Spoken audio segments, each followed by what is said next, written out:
Alright everyone, welcome back to the Motor Anatomy. So we're finally going to go ahead and replace the ignition cylinder. Now it comes with the wiring, but I think the wiring is good on Jackie, so I'm not going to be changing that. I'm only be changing the cylinder and the actual switch, and should be fine. We'll see, we'll check it out. But first we also got to replace the VTEC solenoid, and we're going to take care of that as well. So somebody left this in my windshield. That's crazy. Thank you, Rick, but no, not interested.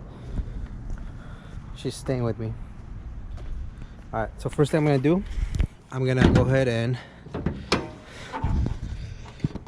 take off the, I'm gonna unplug the battery because I am gonna be working by the steering column, and I don't want anything to get tripped out and then the bag, you guys know what I'm talking about. So anyways, but yeah, we're gonna replace the VTEC solenoid, which is right here on the F's. Nothing like the B series where they have them right here, super nice and easy. There's a lot of oil leaking, man. Some from it, I think from the VTEC solenoid, other ones from the head gasket, the valve cover, I should say. And yeah, I haven't done a engine cleaning on this, and I really needs it badly. So I'll be doing that. And then my brakes, they're a little low, the fluid, so I'm gonna have to see into that. Look at this, just neglect at its finest. So let's get it. Oh man, it's leaking really bad.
Alright, so picked up OEM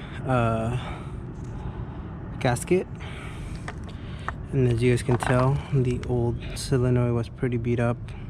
It's leaking really bad, so should be the same. 112, 121.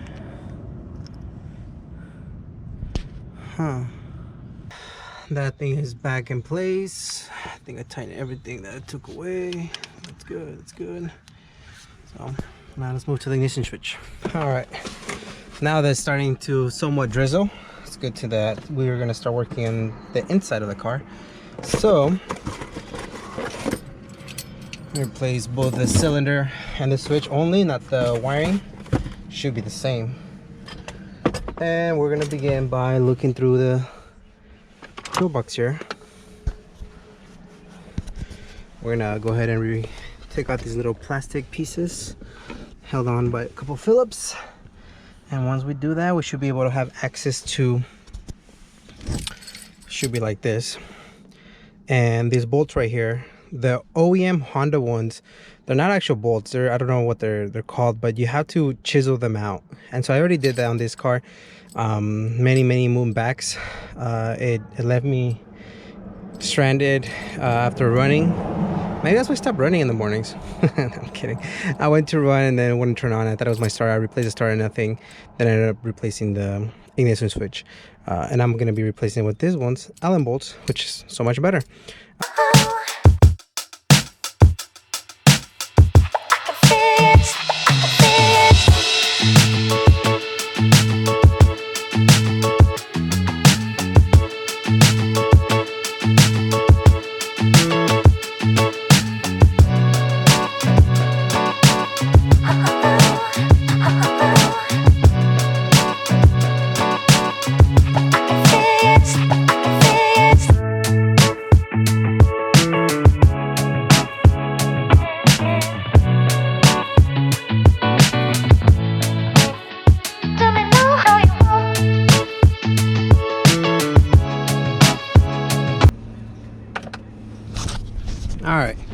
So now what we're looking at is we can access the 2 bolts right here.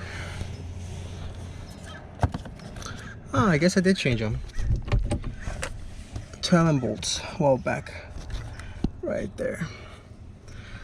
And the whole assembly will come out. So here it is. Let me refresh my memories. It's just a 2 bolt up there that's keeping it. You got this switch. Gotta be gentle with it. Comes out. And then the other one is connected to the actual ignition switch, which is this one right here, the little green one. Be gentle with it. There you go. Cool. So that's out of the way. That's good. So again, I'm not gonna be replacing the wiring. Wiring should be fine. And then this one entire piece will come out with the Allen bolts that are connected over here. Are they hand tight? Nope. I find that the easiest way to tackle is to get it from the top and then go from there. The old bolts, they go there. This piece comes out. We already loosen it up. So one rule of thumb for me, at least this is for me, I don't know for you guys, the way it comes out, that's exactly the way I'm gonna put the other one in. I learned that through a lot of starter replacements. So yeah, it looks like it's an OEM one. So don't know what happened. I don't know. Might be the wiring. I'm gonna be saving this one, like I said. I don't know if it's a smart move, but I'll be saving it. Let me compare and contrast. Looks like it's 100% the same. Yep. So let's put it back.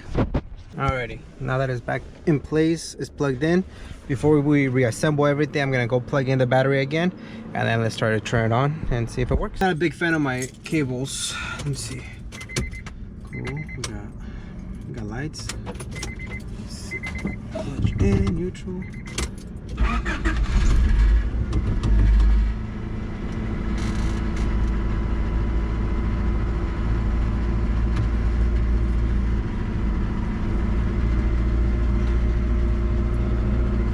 Good. But that's the same thing I experienced with the old ignition switch and cylinder. It worked fine for a bit, and then after a while it started giving me issues. I think I get it, they're machines, they should give you issues, but I mean, when you replace it with OEM, I guess they're old, so that makes sense.